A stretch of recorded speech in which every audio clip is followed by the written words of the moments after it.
तो जनाब हम आ गए जी चैप्टर 5 पर। और पीछे हमने पढ़े हैं अवेलेबिलिटी, नॉन फंक्शन एट्रीब्यूट्स और आईटी इंफ्रास्ट्रक्चर का इंट्रोडक्शन। और अब हम आ गए हैं चैप्टर 5 पर। और ये चैप्टर काफ़ी बड़ा होने वाला है, तो प्लीज़ मेरे साथ रहिएगा एंड तक ताकि आपको पूरा चैप्टर सही तरह समझ आ जाए, ताकि आपको इजीली आगे पेपरों में आसानी हो मिड टर्म के अंदर, क्योंकि ये चैप्टर्स जो होते हैं 5 तक ये चैप्टर्स मिड टर्म में आते हैं।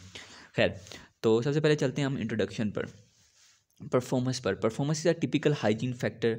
Nobody notice a highly performing system, but when a system is not performing well enough, users quickly start complaining. अच्छा जी, परफॉर्मेंस बेसिकली एक वो फैक्टर है जिसको कोई नोटिस नहीं करता तब तक जब तक वो काम कर रहा होता है। ठीक है, मतलब कि जब परफॉर्मेंस डाउन होती है ना, जैसे इंटरनेट की परफॉर्मेंस घर में चल रही होती है तो हम कहते हैं यार परफॉर्मेंस है यार, ठीक है चल रहा है, चलने दो वीआईपी पर चल रहा है। जब परफॉर्मेंस डाउन होती है ना तो कहते हैं कि क्या नाम है यार, ये तो नहीं नेट ही फारग है, ये वो है। तो वो ज़ाहिर है, अब ज़ाहिर है आपकी परफॉर्मेंस डाउन हुई है, तब आपको महसूस हुई परफॉर्मेंस का पता चला है कि परफॉर्मेंस डाउन होने का भी कोई नाम है। तो इसलिए परफॉर्मेंस का तभी हमें पता चलता है जब परफॉर्मेंस सिस्टम परफॉर्म नहीं करता। तो बेसिकली परफॉर्मेंस परसीव परफॉर्मेंस क्या है? Perceive performance refers to how quickly our system appears to perform its task. जो परफॉर्मेंस हमने महसूस की होती है, जो हम परसीव करते हैं, जो हम सोचते हैं, वो परफॉर्मेंस जो हम कहते हैं कि भाई refers to how quickly a system prepares, कि कितनी जल्दी सिस्टम अपना टास्क कंप्लीट करता है, उस अब सोची हुई परफॉर्मेंस को हम परसीव परफॉर्मेंस कहते हैं। उस परफॉर्मेंस को जो हम सोचते हैं कि हाँ भाई कितनी जल्दी ये अच्छा परफॉर्म कर रहा है, कितना तेज़ काम कर रहा है, तो वो परफॉर्मेंस है परसीव परफॉर्मेंस कहलाती है।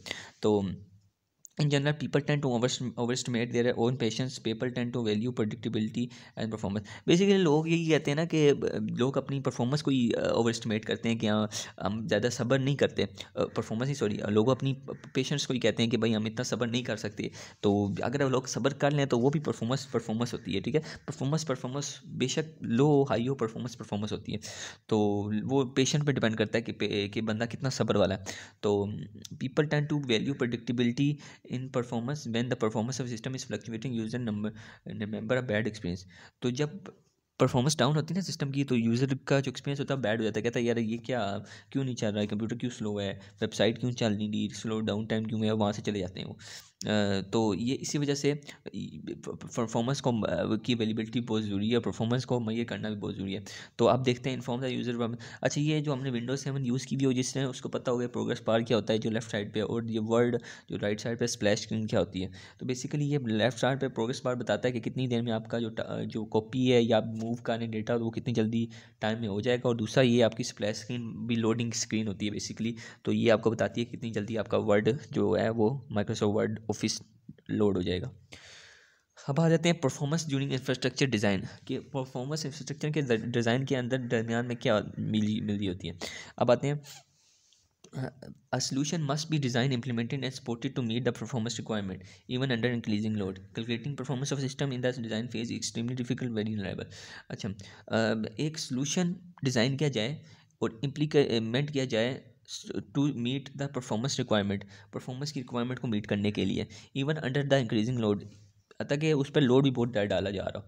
तो कह रहा है कि सोल्यूशन एक डिज़ाइन करे जो परफॉर्मेंस को मुहैया करे, support to meet the performance requirement, जो परफॉर्मेंस की रिक्वायरमेंट को मीट करे, और उस पर बेशक लोड भी डाल दो तो वो इसको काम अपना अंजाम दे। Calculating end performance of a system in the design phase is extremely difficult. Design phase में आप परफॉर्मेंस नहीं कैलकुलेट कर सकते किसी चीज़ की, बहुत मुश्किल होता है और बहुत अनरिलायबल होता है, ट्रस्टेबल नहीं होता, मतलब कि वो जो परफॉर्मेंस मेजर करते हैं वो डायरेक्ट एक्यूरेट नहीं होती। ठीक है, तो performance must be considered, performance को में देखना चाहिए when the system works as expected, जब सिस्टम अपना काम कर रहा हो, जब सिस्टम बेहतरीन अपना नॉर्मली वर्क कर रहा हो तो वो परफॉर्मेंस को हमें परसीव करना चाहिए कि हाँ भाई सिस्टम चल रहा है तो ये परफॉर्म कर रहा है। When the system is in a special state like falling parts, maintenance state, performing backup, running batch jobs, जब परफॉर्मेंस डाउन भी हो रहा है तभी हमें देखना चाहिए कि क्या नाम है परफॉर्मेंस के पार्ट्स जो हैं काम नहीं कर रहे, ये मेंटेनेंस स्टेट में है, परफॉर्मिंग बैकअप परफॉर्म कर रही है, वो ये इन चीज़ों को भी देखना चाहिए, इन चीज़ों को भी गौर में लाना चाहिए, ताकि हमें दोनों तरफ से दोनों पहलू पता चल जाएंगे परफॉर्मेंस की, इस तरह की क्या सिचुएशन है परफॉर्मेंस की और इस तरह की परफॉर्मेंस क्या है। तो some ways to do this, इसको मेजर करने के लिए, परफॉर्मेंस को जानने के लिए ये कुछ किए जाते हैं, कुछ रूल्स अप्लाई किए जाते हैं, जैसे बेंच मार्किंग है, यूज़र वेंडर एक्सपीरियंस है, प्रोटोटाइपिंग है, यूज़र प्रोफाइलिंग है। तो ये सब हम आगे पढ़ते हैं। बेंचमार्किंग एक टूल। अच्छा, मैं आपको यहाँ से एग्जांपल देता हूँ। अगर किसी ने वीडियो गेम्स खेली हैं तो मॉडर्न वीडियो गेम्स होती हैं जैसे कि GTA 5 होगी, टॉम राइडर होगी, उसमें क्या होता है कि आप जब आप यहाँ पे इससे कहीं आगे पीछे देखते हैं सेटिंग में या ऊपर सेटिंग के मेन मेन्यू में देखते हैं तो वहाँ पे लिखा होता है bench marking, start bench mark, है ना। तो उससे क्या मतलब होता है, उसका ये मतलब होता है कि वो आपकी परफॉर्मेंस मेजर करेगा कि आपका जो पीसी है वो कितना अच्छा इस गेम में परफॉर्म कर सकता है, कितना एवरेज परफॉर्म कर सकता है, कितना लो परफॉर्म कर सकता है। वो तीनों पहलू आपको बताएगा, वो लो में भी बताएगा, हाई में भी बताएगा और एवरेज में भी बताएगा। तो वो उसको मेजर करने के लिए जो जो प्रोग्राम यूज़ किया जाता है उसे बेंच मार्किंग कहते हैं, ठीक है। तो बेंच मार्किंग बेसिकली आपकी परफॉर्मेंस मेजर करता है, हर तरह से मेजर करता है उस कंपोनेंट की दूसरे कंपोनेंट्स के कंपोनेंट्स को कंपेयर करते हुए, दूसरे कंपोनेंट्स को अपने कंपोनेंट्स से कंपेयर करता है और उसकी परफॉर्मेंस को मेजर करता है। तो ये नीचे बता रहा है फिर सब सिस्टम का परफॉर्मेंस को मेजर करता है अक्रॉस डिफरेंट सिस्टम आर्किटेक्चर्स। अच्छा, benchmarking comparing the raw speed of parts of an infrastructure like the speed of difference between processor and between disk drive. अच्छा, ये प्रोसेसर की स्पीड को disk drive की speed से compare करता है, not taking into account the typical usage of such component. Example floating point per second, flops, million million instruction per second. तो इनकी जो परफॉर्मेंस को होती है ना, ये स्पीड जो डिफरेंट पार्ट्स की कंपोनेंट्स की स्पीड होती है उनको डिफरेंट पार्ट्स की कंपोनेंट्स की स्पीड से कंपेयर करता है और आपको रिजल्ट देता है। और not taking into account the typical use of such component. और उसकी जो टिपिकल यूजेज होती है उसको अकाउंट में नहीं लेता, मतलब कि वो जो हम यूज़ कर रहे हैं उसकी बेंचमार्किंग वो नहीं करता, वो होल ही बेंचमार्क करता है उसको, उसका पूरी एवरेज निकालता है, वो लो में भी निकालता है, हाई में निकालता है और एवरेज में भी निकालता है। Vendor experience. अच्छा, वेंडर देखें, जब आप दुकान पे जाते हैं आप बोलते हैं कि भाई हमें इस तरह का कंप्यूटर दो कि हम उस पर गेम खेल सकें, बेहतरीन हो गेमिंग के लिए, हमें काम शाम नहीं करना, हमें इससे गेमिंग करनी। तो आपको वो सबसे महंगा वाला कंप्यूटर दिखाएगा जिसमें ग्राफिक कार्ड लगा होगा, और क्योंकि उसे पता होगा वेंडर का इतना एक्सपीरियंस होता है। वेंडर एक्सपीरियंस का क्या मतलब है कि वेंडर को इतना एक्सपीरियंस होता है कि वो आपको आपकी नीड के मुताबिक आपको वो चीज़ दे पाए, ठीक है। तो वेंडर को पता होगा कि हाँ भाई ये अगर गेमिंग के लिए मांग रहा है तो इससे गेमिंग पीसी चाहिए, और ये ग्राफिक कार्ड वाला गेमिंग पीसी है, और ये इसकी गेम जो वो गेम चलाना चाहता है उसमें उसको मदद करेगा। तो इसी तरह अगर कोई काम करने के लिए मांग रहा है तो उसे पता होगा हाँ इसके लिए इतना महंगा कंप्यूटर नहीं चलेगा, या सेकंड या थर्ड या फिफ्थ जनरेशन में भी इसका गुजारा हो जाएगा, तो ये इसको चिपका दो। तो वेंडर एक्सपीरियंस अपने जो अपनी उसका तजुर्बा होता है उसके मुताबिक वो उसकी नीड में यूज़र की नीड में उसको चीज़ देता है। अब आ जाते हैं प्रोटोटाइपिंग। अच्छा, प्रोटोटाइपिंग क्या होती है? बेसिकली प्रोटोटाइपिंग होती है एक extra copy of first copy, basically कह सकते हैं first extra trial copy of any system, यानी also known the proof of the concept. Prototype measure the performance of system analyst. अच्छा, जब भी कोई सॉफ्टवेयर बनाया जाता है तो उसकी एक प्रोटोटाइप बनाई जाती है सबसे पहले, कि अभी हम सॉफ्टवेयर नहीं बना रहे, अभी बजट इतना नहीं है, हम चलो प्रोटोटाइप बना के चेक कर लेते हैं कि एटलीस्ट वो जो हम बनाना चाहते हैं वो काम इस तरह कर भी पाएगा कि नहीं। मतलब कि अगर वो 1000 लोगों से हम डेटा इनपुट कराना चाहेंगे तो उस टाइम पे वो 1000 इनपुट डेटा से लोगों से डेटा इनपुट करवा लेगा। तो उसको मेजर करने के लिए प्रोटोटाइप बनाते हैं ताकि हम चेक कर लें कि भाई हम इतना सिस्टम बनाने के अहल हैं, हम इतने सिस्टम बना सकते हैं। तो वो मेजर करता है, prototype measure the performance of system eight an early stage. किसी भी अर्ली स्टेज पर परफॉर्मेंस मेजर करने के लिए प्रोटोटाइपिंग यूज़ की जाती है। बिल्डिंग प्रोटोटाइपिंग के लिए ज़रूरी होती है hiring equipment from suppliers, using data centre capacity eight vendor premise, use cloud computing वगैरह, ये सारी चीज़ें हायरिंग इक्विपमेंट, डेटा सेंटर की कैपेसिटी, वेंडर्स का experience, using cloud computing resources, ये सारी चाहिए होती हैं एक छोटा सा प्रोटोटाइप बनाने के लिए। तो focus on those part of system that pose the highest risk as early as possible. तो ये डिज़ाइन प्रोसेस में आपको उन पार्ट्स पर फोकस करवाते हैं जो काफ़ी ज़्यादा रिस्क टेक लेने के वो होते हैं, मतलब उनमें ज़्यादा रिस्क होता है फेल होने का, तो उन पर ये फोकस किया जाता है प्रोटोटाइपिंग में। यूज़र प्रोफाइलिंग क्या होती है? यूज़र प्रोफाइलिंग में ये होता है कि सॉफ्टवेयर पर इतना लोड डाला जाता है, इतने ज़्यादा यूज़र कमांड किए जाते हैं, डाले जाते हैं कि सॉफ्टवेयर का पता चल जाए कि कितने यूज़र वो झेल सकता है। बेसिकली इसमें बोट्स ही बनाए जाते हैं, 1000-2000 बोट्स बनाए जाते हैं और उनसे बेसिकली काम करवाए जाते हैं, उनको टास्क दिए जाते हैं ताकि वो टास्क सॉफ्टवेयर पर परफॉर्म करें और देखें वो सॉफ्टवेयर काम करना बंद करता है कि नहीं, परफॉर्म कैसा कैसा करता है सॉफ्टवेयर। तो बेसिकली सॉफ्टवेयर की इंफ्रास्ट्रक्चर की परफॉर्मेंस पहले मेजर करने के लिए, लोड प्रेडिक्ट करने के लिए उस पर यूज़र प्रोफाइलिंग करवाई जाती है। अच्छा, तो इसके लिए डिफरेंट स्टेप्स होते हैं। Define a number of typical user groups, different किस्म के यूज़र ग्रुप्स डिफाइन किए जाते हैं। List of task persona will perform, और उनके जो टास्क बनाए जाते हैं जो पे कंप्यूटर पे परफॉर्म करते हैं वो user. Decompose task to infrastructure action, और इन टास्क को डिकम्पोज किया जाता है, इनको मतलब तोड़ा जाता है, इंफ्रास्ट्रक्चर एक्शंस में तोड़ा जाता है। आईटी के एक्शन जो होते हैं, एस्टिमेट द लोड पर इंफ्रास्ट्रक्चर एक्शन, और उस पर लोड एस्टिमेट किया जाता है, उसका लोड कैलकुलेट किया जाता है, और उसका टोटल लोड कैलकुलेट करके हासिल किया जाता है कि हाँ ये सिस्टम इतना लोड बर्दाश्त कर सकता है और इतने लोड बाद ये फेल हो जाता है। आगे इसका कॉलम है, ये आप देख सकते हैं खुद ही, दिखा दूँ मैं आपको अगर, ठीक है। ये सारा इसका स्टार्ट एप्लीकेशन स्टार्ट, ये सारा इसका कॉलम बनाया मैंने कि यूज़र प्रोफाइलिंग कैसे की जाती है, कि इतना लोड डाला जाएगा, इतने यूज़र एक एप्लीकेशन इसको पे ये काम करेंगे और ये काम होगा और ये इतना लोड डलेगा और ये किस तरह परफॉर्म करेगा, सारा ये। तो ये इसका कैलकुलेशन किया हुआ है। तो परफॉर्मेंस ऑफ रनिंग सिस्टम। अच्छा, तो परफॉर्मेंस ऑफ रनिंग सिस्टम अब कैसे मेजर की जाए? Managing bottlenecks. अच्छा, बोटलनेक क्या होता है? अच्छा, जब कोई सिस्टम अपनी लिमिट तक पहुंच जाता है और उसके बाद लिमिट से उसकी पहुंच जाती है, उसके बाद वो आगे काम नहीं ऊपर नहीं जा सकता उससे, तो उसे कहते हैं बोटल नेक। जैसे कि बोतल है, बोतल का जो नेक है तो उस पर पानी पहुंच जाता है तो उसके ऊपर पानी नहीं जा सकता, क्योंकि जो उसकी बोतल की नेक की कैप है वो उसको रोक देती है, तो सिस्टम को वहीं पे पॉज कर देती है, उसे कहते हैं बोटल नेक। तो when the system reach its limit it's called bottleneck. ठीक है, तो बेसिकली ये होता है। अच्छा, गेम्स में बोटल नेक होता है, सॉरी गेम्स में बोटल नेक होता है वो प्रोसेसर की और ग्राफिक कार्ड की वजह से। ग्राफिक कार्ड अगर आपका वीक है, प्रोसेसर स्ट्रॉन्ग है तो फिर भी बोटलनेक होगा। प्रोसेसर अगर वीक है, ग्राफिक कार्ड स्ट्रॉन्ग है, फिर भी बोटलनेक होगा, क्योंकि प्रोसेसर अगर वीक है तो प्रोसेसर तो अपनी लिमिट तक पहुंच गया और ग्राफिक कार्ड तो अपना उससे हाई है, और ग्राफिक कार्ड उसको कह रहा है कि भाई अपनी तू बढ़, तू मतलब जितना मैं परफॉर्मेंस मांग रहा हूँ तो एटलीस्ट मुझे दे, ताकि मैं इस गेम में उतनी परफॉर्मेंस अपनी पहुँचा पाऊँ बराबर करके, क्योंकि ज़ाहिर है ग्राफिक और प्रोसेसर साथ दोनों वर्क करेंगे अपनी परफॉर्मेंस पहुँचाने के लिए गेम में, जैसे कि रैम होती है, रैम भी इसके साथ काम करती है। खैर, तो बोटलनेक के यही मकसद होता है कि अपनी जो सिस्टम कंपोनेंट होता है वो लिमिट पर पहुँच जाता है और इससे आगे वो काम नहीं कर सकता, और क्या नाम है, इसको बोटलनेक कहते हैं सिस्टम में। तो अगर if the bottleneck does not effect negatively influence performance of the complete system under the east. अच्छा, अगर बोटलनेक को सिस्टम को अफेक्ट ना करे सिस्टम की परफॉर्मेंस को, तो उसके बोटलनेक का कोई नुकसान नहीं है, तो वो बोटलनेक ठीक है। हर सिस्टम का एक ना एक बोटलनेक होता है, ये लाजमी है। A component causing the system to reach some limit, ये तो हो गया। चलो ठीक है, आगे देखते हैं। अच्छा, अब आती है टेस्टिंग पर, परफॉर्मेंस टेस्टिंग पर। तो ये मेरी फेवरेट है, क्योंकि मैं सॉफ्टवेयर टेस्टिंग की फील्ड में जा रहा हूँ, तो ये मेरी फेवरेट टॉपिक है, तो इसको मैं तो आपसे बिल्कुल समझा के पढ़ाऊँगा। लोड टेस्टिंग क्या होती है? तो लोड टेस्टिंग, अब जो एक्सपेक्टेड लोड होता है ना, एक्सपेक्टेड लोड, जितने आपको पता होता है कि हाँ भाई इतने बंदे हमने पहले डालनी, ऑफिस में इतने बंदे तो मुतद्दिद हैं कि ऑफिस में इतने बंदे तो काम करेंगे ही करेंगे, तो ये तो हम एक्सपेक्टेड लोड है। तो ये हमने लोड डालना है सॉफ्टवेयर पर और सिस्टम पर परफॉर्म करना है और देखना है कि सिस्टम क्रैश होता है कि नहीं। ठीक है, तो अब आता है स्ट्रेस टेस्टिंग। अब आता है जी जनाब मैक्सिमम लोड। अब सोचो एक ऑफिस में 20 बंदे हैं, 20 से वो हायर हो गए हैं 40, तो 40 तो मैक्सिमम हो गए ना, एक्सट्रीम हो गए। तो जो हाईएस्ट लोड होता है ना, उसे कहते हैं स्ट्रेस टेस्टिंग, और वो जो सिस्टम पर डाला जाता है उसकी परफॉर्मेंस मेजर करने के लिए। तो उसके बाद आता है इंड्योरेंस टेस्टिंग।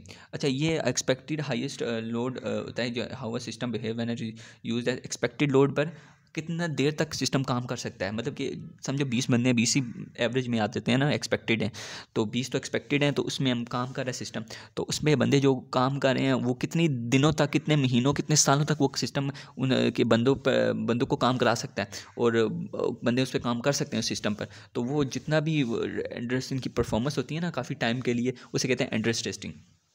परफॉर्मेंस उसकी काफ़ी टाइम के लिए मेजर करना। ठीक है, तो expected load for a long period of time. अच्छा जी, आता है परफॉर्मेंस टेस्टिंग का ब्रेक पॉइंट। परफॉर्मेंस टेस्टिंग का ब्रेक पॉइंट जनाब आ गया। अच्छा, तो ब्रेक पॉइंट ये है कि परफॉर्मेंस टेस्टिंग के दौरान कितने टाइम पर परफॉर्मेंस ब्रेक हो जाती है। अब देखें, start with a small number of विचुअल यूज़र हमने लगाए, increase the number of over a period of time. अब नंबर बढ़ाते गए यूज़र के, मतलब 10 से 20, 20 से 30, 30 से 40, 40 से 50। अब ऐसा एक टाइम आएगा, इतना मतलब एक वक्त आएगा कि जहाँ पे परफॉर्मेंस पे मतलब जो उसका सिस्टम है उसमें लोड इतना पड़ जाएगा कि वो सिस्टम की परफॉर्मेंस बिल्कुल ही डाउन हो जाएगी, क्रैश हो जाएगा पूरा। तो इसलिए इसको टेस्ट करने के लिए परफॉर्मेंस ब्रेक पॉइंट चेक किया जाता है, ग्राफ चेक किया जाता है। The test result shows how the performance varies with the load given as a number of users versus response time. ठीक है, तो यूज़र जितने बढ़ते जाएंगे उतना रिस्पॉन्स टाइम कम होता जाएगा, क्योंकि जाहिर है जितना मतलब कि रिस्पॉन्स टाइम क्या नाम है, नंबर ऑफ सिमुलेटेड यूज़र। ठीक है, तो जितना यूज़र बढ़ेंगे उतना सिस्टम क्रैश होने का ज़्यादा खर्चा होगा।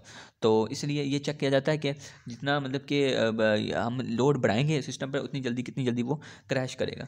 तो इसी को चेक करने के लिए क्या नाम है, ये ब्रेक पॉइंट यूज़ किया जाता है, जितना लोड उतना क्या नाम है ख़तरा। तो खैर, अगले बढ़ते हैं। परफॉर्मेंस टेस्टिंग पे परफॉर्मेंस टेस्टिंग सॉफ्टवेयर टिपिकली, अच्छा ये आ जाती है परफॉर्मेंस टेस्टिंग के सॉफ्टवेयर टिपिकली यूज़ वन और more service to act as an injector. अच्छा एक या एक से ज़्यादा सॉफ्टवेयर सर्विस यूज़ करते हैं as injector, each emulating number of user, एक तो नंबर यूज़र को एमुलेट करता है। एमुलेटिंग क्या होती है? एमुलेटिंग होती है मतलब कि बनाना, ठीक है, बनाना मतलब कि एक एमुलेटर होता है ना, गेम्स का एमुलेटर होता है, PS3 एमुलेटर, PS4 एमुलेटर, वो जो PS3 PS4 की गेम है PC में चला रहा होता है, तो वो PS3 के इंस्ट्रक्शन उसमें सेव हुए होते हैं, कोड हुए होते हैं, तो वो उसके थ्रू ही PS3 की गेमें चला रहा होता है, वरना PC में PS3 या PS4 की गेमें नहीं खेल सकते, तो वो एमुलेटर के थ्रू खेल सकते हैं। वो एमुलेट कर देता है, वो उसको PC को PS3 का बना देता है। PC मतलब कि PS3 की गेम्स सोचते हैं कि ये PS3 में हम चल रहे हैं, लेकिन असल में वो PC में चल रही होती हैं, तो वो एमुलेट कर देता है, ठीक है। तो एमुलेटिंग नंबर ऑफ यूज़र बना देता है खुद ऑटोमेटिक, ईच रनिंग का सीक्वेंस ऑफ इंस्ट्रक्शन, हर एक अपना अपना इंस्ट्रक्शन रन कर रहा होता है। हाँ, एक टेस्ट कंडक्टर होता है जो टेस्ट को कंडक्ट करवा रहा होता है, जो टास्क बता रहा होता है, जो मैट्रिसेस बता रहा होता है, मैट्रिसेस बना रहा होता है for each injector, calculating performance data for reporting purpose, performance data collect कर रहा होता है रिपोर्टिंग पर्पस के लिए, और ये सारा इसमें टेस्टिंग पे प्रोसेस में आ जाता है। Performance testing should be done in a production like environment, performance testing in a development environment usually lead to result that are highly unreliable. अच्छा मैंने गलती से आपको मैंने पीछे बता दिया था, performance in a production like, production environment में अगर परफॉर्मेंस होगी ना तो वो अनरिलायबल होगी, वो उस वक्त मैंने मिस्टेक कर दी थी। इसका मतलब ये है कि प्रोडक्शन लाइक एनवायरनमेंट में की जाए परफॉर्मेंस, डेवलपमेंट वाले एनवायरनमेंट में ना की जाए, क्योंकि जिधर चीज़ बन रही होती है उधर परफॉर्मेंस टेस्ट करने का फ़ायदा नहीं, उधर रिजल्ट हाईली अनरिलायबल होते हैं। तो even when under power test system जो होते हैं ना perform well enough to get good result, जो अंडर पावर सिस्टम भी होते हैं वो भी कोशिश करते हैं अच्छे रिजल्ट लेने की, तो उससे वो जो रिजल्ट होता है ना वो पता नहीं चलता उसका कि भाई ये आगे परफॉर्म कैसा करेगा, तो उसका टेस्ट रिजल्ट होता है ना वो अनरिलायबल अनएक्यूरेट होता है। टू रिड्यूस कॉस्ट को कम करने के लिए use a temporary hide test environment. अच्छा आप कॉस्ट को कम करने के लिए एक टेम्परेरी एनवायरनमेंट यूज़ कर सकते हैं जिसके अंदर आप टेस्ट करवा सकते हैं परफॉर्मेंस। तो बाकी ये है कि प्रोडक्शन लाइक एनवायरनमेंट में टेस्ट करवाए जाएँ, डेवलपमेंट एनवायरनमेंट में ना करवाए जाएँ, क्योंकि वहाँ पे टेस्ट के रिजल्ट अनरिलायबल होते हैं। अब आ जाते हैं परफॉर्मेंस पैटर्न्स पर। अच्छा increasing performance on upper layers, 80% of performance issues are due to badly behaving application. अच्छा 80% जो परफॉर्मेंस के इश्यूज होते हैं वो बुरी जो एप्लीकेशन परफॉर्म कर रही होती हैं उनकी वजह से होते हैं। एप्लीकेशन की performance can benefit from database and application tuning, prioritizing task, working from memory as much making good use of use. तो इन चीज़ों से, इन पॉइंट से ये एप्लीकेशन हासिल कर सकती हैं, अपनी परफॉर्मेंस का फ़ायदा हासिल कर सकती हैं, जैसे कि database and application tuning से, प्रायोरिटाइजिंग टास्क को प्रायोरिटाइज करने से, working from memory as much as possible, memory के थ्रू काम करने से, oppose to working with the data on disk पर ना काम करें, मेमोरी से काम करें, तो उससे ज़्यादा मतलब ईजी होता है और ज़्यादा परफॉर्मेंस बढ़ती है। तो making good use of queues and schedulers, और क्यूज़ और स्केजुलर्स का आसानी से इस्तेमाल करें, अच्छी तरह इस्तेमाल करें। Typically more effective than adding compute power, जो टिपिकली मोर इफेक्टिव, ज़्यादा से ज़्यादा इफेक्टिव होता है देन एडिंग कंप्यूट पावर। ये जो ऊपर वाले पॉइंट्स हैं सारे ये ज़्यादा इफेक्टिव होते हैं then adding the compute power. जो दूसरी जो होती है ना कंप्यूट पावर, यानी अब एक्स्ट्रा कंप्यूटर की पावर आप इस पर डालें, इससे अच्छा ये कि एप्लीकेशन इनसाइड फंक्शन से ही फ़ायदा ले ले, इनसाइड या आउटसाइड फंक्शन से ही फ़ायदा ले ले अपने सिस्टम के, उसमें एक्स्ट्रा कंप्यूटर्स ना लगाने पड़े हमें, ठीक है। तो अब आती है डिस्क कैशिंग। अच्छा कैशिंग ये होती है कि एक फास्ट मेमोरी होती है जिसमें आप डेटा स्टोर करो तो वो इजीली लोड हो जाता है, तो इसका मतलब यहाँ पे आता है डिस्क कैशिंग क्यों की जाती है। Disk are mechanical device that has slow by nature, disk तो ज़्यादा स्लो होती है। Caching can be implemented disk controller operating system. अच्छा डिस्क कैशिंग इसलिए यूज़ कर जाती है कि आप जब डिस्क कैशिंग में डेटा सेव कर देते हैं ना तो आपको दोबारा लोड करने की ज़रूरत नहीं पड़ती, डायरेक्ट मतलब कि आप लोड करके मतलब उसी वक्त प्री लोडेड हो। डिस्क कैशिंग में डेटा प्री लोडेड होता है, जैसे कि एक लिफ्ट है ना, लिफ्ट में से ऊपर जाते हैं हम, और एक सीढ़ियाँ से ऊपर जाते हैं हम, तो सीढ़ियों से ऊपर जाएंगे तो वो ज़ाहिर बंदा स्लो पहुँचेगा, और सामान लेके जा रहा है तो वहाँ पे उसको स्लो लेके जाएगा।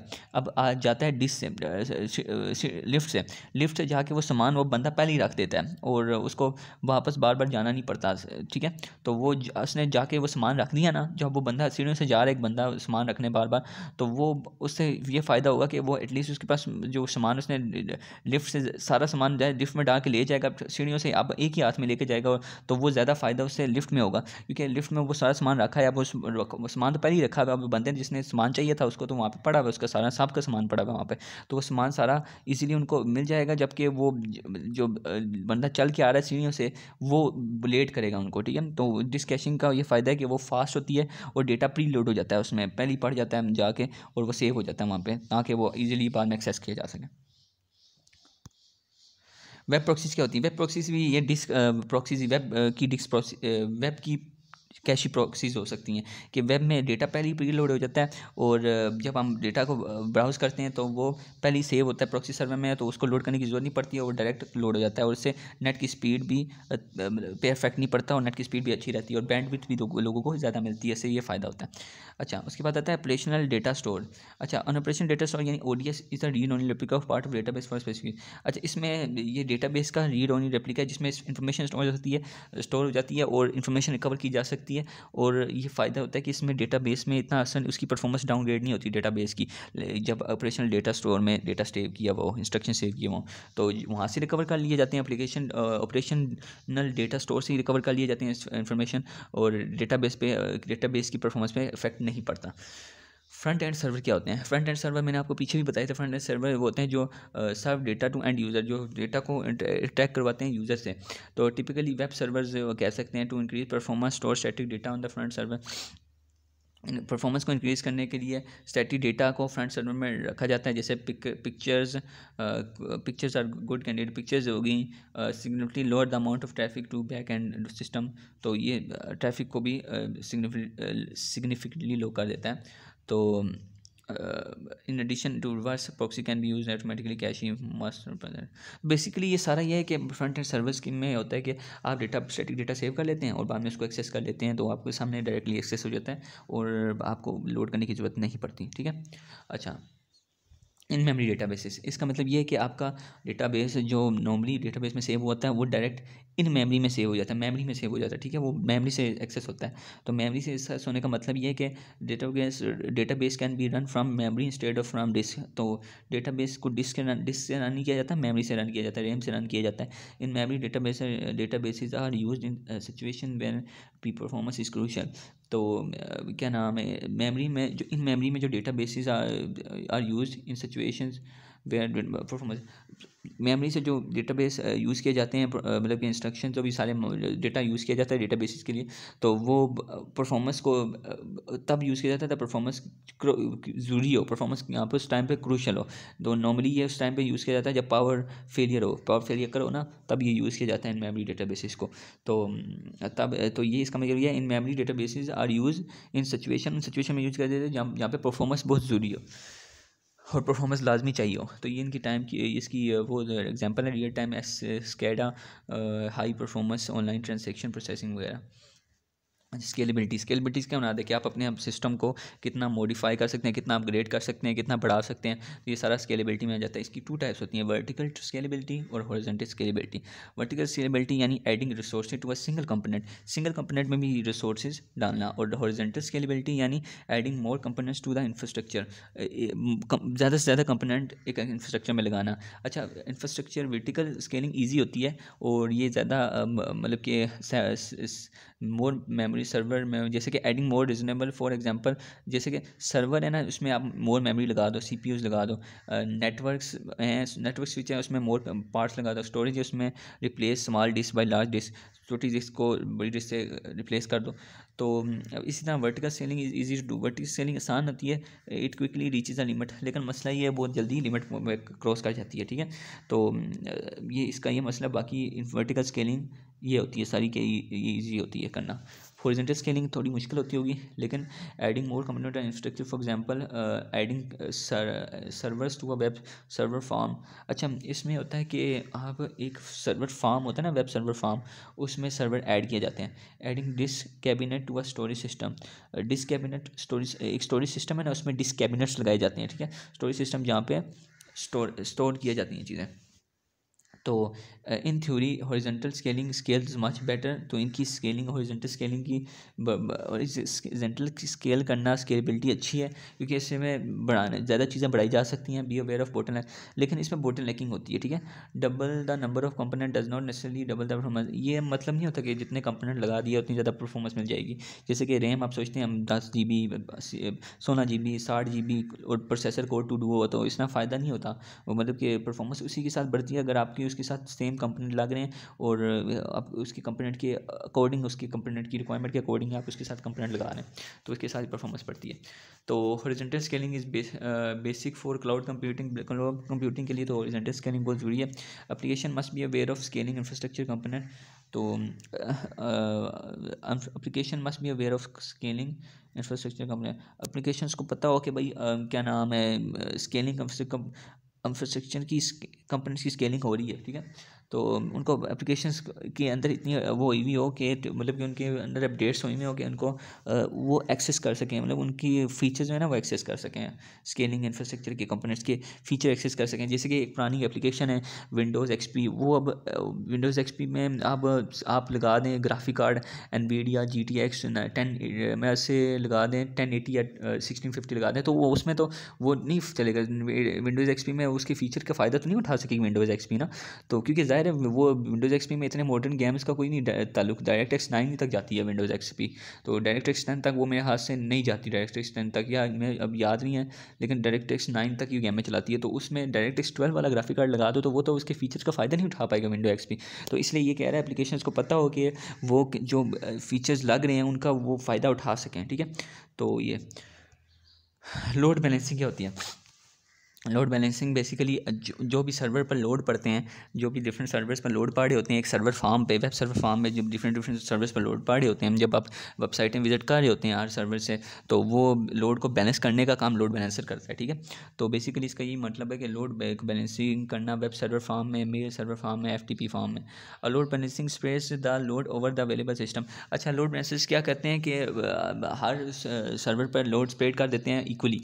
अच्छा, जो सर्वर डाउन जा रहा हो ना, जो बंद जा रहा हो, बिजी जा रहा हो, उससे अपना वो हटा के ना लोड दूसरे सर्वर में भेज देते हैं, ताकि वो सर्वर जब अप हो, जब डाउन से वो वापस रिकवर हो, तो वो क्या नाम है उस पर वापस काम किया जा सके, उस पर वापस लोड डाला जा सके। तो उसको बैलेंस करना लोड को लोड बैलेंसिंग कहलाता है। जैसे कि आप ये डायग्राम देख सकते हैं कि लोड बैलेंसर कितना हर सर्वर में अपना लोड बैलेंस कर रहा है, वेब सर्वर और ये डिफरेंट चीज़ों से लोड आ रहे हैं, जिस डिफरेंट क्लाइंट से लोड आ रहे हैं और ये सर्वर पे लोड बैलेंस कर रहा है। अब आ जाते हैं लोड बैलेंसर पे कि लोड बैलेंसर जो होता है वो अवेलेबिलिटी इंक्रीज़ करता है, ठीक है। जितना ज़्यादा लोड बैलेंसर काम अच्छी तरह करेगा वो अवेलेबिलिटी इंक्रीज़ करेगा, क्योंकि अगर देखो ना, अगर अगर सिस्टम एक डाउन है तो उससे वो ज़्यादा लोड तो ख़त्म कर देगा, वो दूसरे सर्वर पे ले जाएगा लोड, तो उसको लोड को बैलेंस करना लोड बैलेंसर का काम है। तो वो जो ही लोड लेके जाएगा उस दूसरे सर्वर में, तो हमारी परफॉर्मेंस अवेलेबिलिटी तो नहीं, हमारा सिस्टम अनअवेलेबल थोड़ी होगा, हमारे सिस्टम अवेलेबल होगा, तो अवेलेबिलिटी इंक्रीज़ हो जाएगी, तो यूज़र फिर भी यूज़ कर पाएगा सर्वर को। अगर सर्वर दूसरा डाउन हो गया तो तीसरा सर्वर अवेलेबल होगा, तो इस तरह लोड बैलेंसर लोड को बैलेंस कर देगा उसके। देखें इंक्रीज अवेलेबिलिटी में सर। अच्छा, तो इसी तरह के टाइप्स हैं लोड बैलेंसर की, नेटवर्क टाइप्स हैं, स्टोरेज टाइप्स हैं। तो डिफरेंट टाइप्स के लोड बैलेंसर होते हैं। नेटवर्क के लोड को स्प्रेड करता है और over multiple network connection, most network switches to support more, और storage load balancing using multiple disk to spread the load, disk पर लोड स्प्रेड करता है, ठीक है। अब आते हैं हाई परफॉर्मेंस क्लस्टर पर। High performance cluster provide a vast amount of computer power by combining many computer system. अच्छा, जो कंप्यूटर छोटे छोटे कंप्यूटर होते हैं ना, जैसे कि i5 के 7th जनरेशन के कंप्यूटर पीसीज हो गए, हर ऑफिस में पड़े होते हैं 10-15, ठीक है। वो उनको जोड़ता है, उनको मतलब कि उनको साथ कनेक्ट करता है और एक ऐसा सिस्टम बनाता है, कंप्यूटिंग सिस्टम बनाता है जो एक सुपर कंप्यूटर की तरह काम कर सके, ठीक है।